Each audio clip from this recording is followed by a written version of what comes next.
विखे पाटील आपल्यासोबत आहेत. सुजयजी, खरं तर महाअधिवेशन होत आहे, भरघोस यश भाजपला मिळाल्यानंतर हे अधिवेशन होते, काय नेमकी तयारी आहे? हे अधिवेशन शिर्डीला होणं हेच आमच्यासाठी फार सन्मानाची बाब आहे. कारण की एवढं मोठं मॅन्डेट मिळाल्यानंतर एवढे मोठे राष्ट्रीय नेते पण या कार्यक्रमाला येणार, आता प्रचंड उत्साह लोकांमध्ये आहे. आणि हे खरं तर कार्यकर्त्याचा सन्मान करण्यासाठी हे अधिवेशन आहे. ज्या कार्यकर्त्यांमुळे ही सत्ता आली, ज्या कार्यकर्त्यांमुळे हे मॅन्डेट आलं, हे कार्यकर्त्यांनी सगळे एवढ्या मोठ्या प्रमाणात, म्हणजे मला असं वाटतं आणि मी जेवढ्या पदाधिकाऱ्यांना विचारलं की महाराष्ट्रातल्या इतिहासामधलं सगळ्यात मोठं राज्यस्तरीय अधिवेशन हे ठरणार. उद्या अजून भरपूर लोक, बसेस लोक येऊ राहिले, सगळ्यांच्या मुक्कामाची सोय आपण केलेली आहे. तर नियोजक संयोजक या नात्याने मला भीती एकच आहे की हे सगळ्यांची निवास व्यवस्था, सगळ्यांची साईबाबाची दर्शनाची अपेक्षा असते, दर्शन व्यवस्था सगळं सुस्थितीत पार पडावं, सगळेजण आनंदाने घरी जावे, हेच माझा तो व्यक्तिगत उद्देश हाच आहे. पण संघटनात्मक भविष्य कालावधीमध्ये स्थानिक स्वराज्य संस्था निवडणुकीच्या दृष्टिकोनातून भारतीय जनता पार्टी नव्याने परत जोम्याने कामाला लागेल, अशा दृष्टिकोनातून संदेश माननीय अमितभाईंच्या माध्यमातून या अधिवेशनामध्ये मिळेल. काय वाटतं यावेळेस काही विशेष ठराव सुद्धा होण्याची शक्यता आहे? कुठले कुठले ठराव अपेक्षित आहेत? नाही, आता ठराव पक्ष ठरवतं. ज्या पद्धतीने मॅन्डेट मिळालं तर महाराष्ट्रामध्ये प्रत्येकाचं योगदान आहे. लाडक्या बहिणींचं योगदान आहे, शेतकऱ्यांचं योगदान आहे, युवकांचं योगदान आहे, ज्येष्ठांचं आहे. तर ठरावामध्ये नेमकी कोणाचा अभिनंदनाचा ठराव होतो, त्याच पद्धतीने ज्या परिस्थितीमध्ये लोकसभेनंतर पक्षाने परत एकदा उभारी घेतली, त्या कार्यकर्त्यांचा अभिनंदनाचा ठराव असं मीच विनंती केलेली आहे की शेवटी कार्यकर्ते जर खचले असते आणि ते पळाले नसते तर आपण एवढ्या मोठ्या यशाकडे जाऊ शकतो नसतो. आणि देवेंद्रजी फडणवीस साहेबांच्या नेतृत्वाखाली हा यश जे आम्हाला मिळालं, मी खरं त्यांच्यामध्ये आदर्श पाहतो.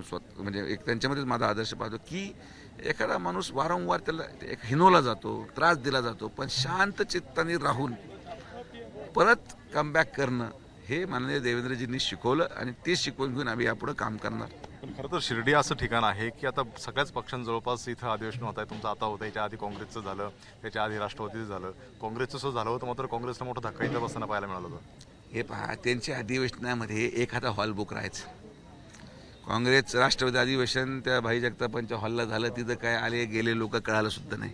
हे जे अधिवेशन आहे, या अधिवेशनाची आपण जर नियोजन पाहिलं, या अधिवेशनाचं जर पूर्ण रचना पाहिली, एवढं मोठं अधिवेशन शिर्डीमध्ये स्वर्गीय हिंदू हृदय सम्राट बाळासाहेब ठाकरे जेव्हा हयात होते तेव्हा शिवसेनेच्या कालावधीमध्ये शिवसेनेचं अधिवेशन आम्ही केलं होतं शिर्डीमध्ये. आणि आज भारतीय जनता पार्टीचं अधिवेशन करायचा आम्हाला मान मिळाला. तर अधिवेशन अनेक घेतात, आयोजक आणि संयोजक कोण यांनी त्या अधिवेशनाची शोभा वाढते आणि हे अधिवेशन तसलं राहणार. खरं तर तुम्ही 2 दिवसापूर्वी एक वक्तव्य केलं होतं, खूप टीका झाली त्याच्यावरती, खूप वादग्रस्त होताना पाहायला मिळालं होतं. हे पहा, मी त्या टीकेवर आजही ठाम आहे. मी माघार कधी घेतली नाही, माझ्या स्टेटमेंटमध्ये पण घेतली नाही. आता सुदैवाने सगळे पत्रकार आल्यामुळे माझी विनंती आहे की अधिवेशनात संध्याकाळी माझ्याबरोबर चला आणि मी तुम्हाला दाखवतो की हे जे भिकारी जो शब्द मी वापरला ते कशा पद्धतीने भक्तांचं छळ करता, याचं मी आता फुटेज मी लोड करणार आहे माझ्या सोशल मीडिया प्लॅटफॉर्मवर. या अधिवेशनामध्ये म्हटलं कॉन्ट्रोवर्सी नको म्हणून लोड केलं नाही, पण अधिवेशन संपल्यावर माझ्या सोशल मीडिया प्लॅटफॉर्मवर मी पूर्ण 3 दिवस शूटिंग घेतली, स्टिंग ऑपरेशन केलं आहे.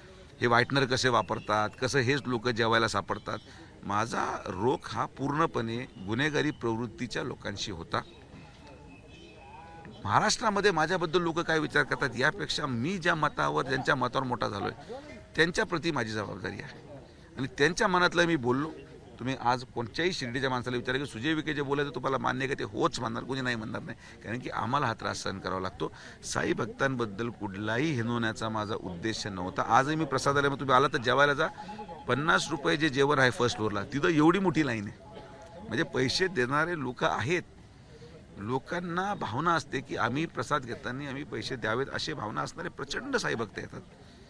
पण हे कुठंतरी ज्या पद्धतीचं भिकारांच्या नावाखाली ज्या पद्धतीचं राजकारण केलं जाते, गुन्हेगारी प्रवृत्तीचे लोक इथं येतात, ते थांबलं पाहिजे. आणि म्हणून जेवण पेड व्हावं. 10 रुपये हे नाममात्र शुल्क आहे, जेवणाला किंमत आली पाहिजे, जेवण वाया नाही गेलं पाहिजे, हे एक चांगली भूमिका होते. त्या पैशाचा खर्च मुलांच्या शिक्षणासाठी करावा. मी तर म्हटलो नाही पैसे फेकून द्या किंवा पैसे कुठेतरी मला देऊन टाका, मी तर म्हटलो नाही. तर ते शब्दाचा विपर्यास करण्यात आला. आणि जे जे लोक नेते बोलले, हे कधीच यांनी इथं शिर्डीमध्ये राहावं, महिनाभर घालावं.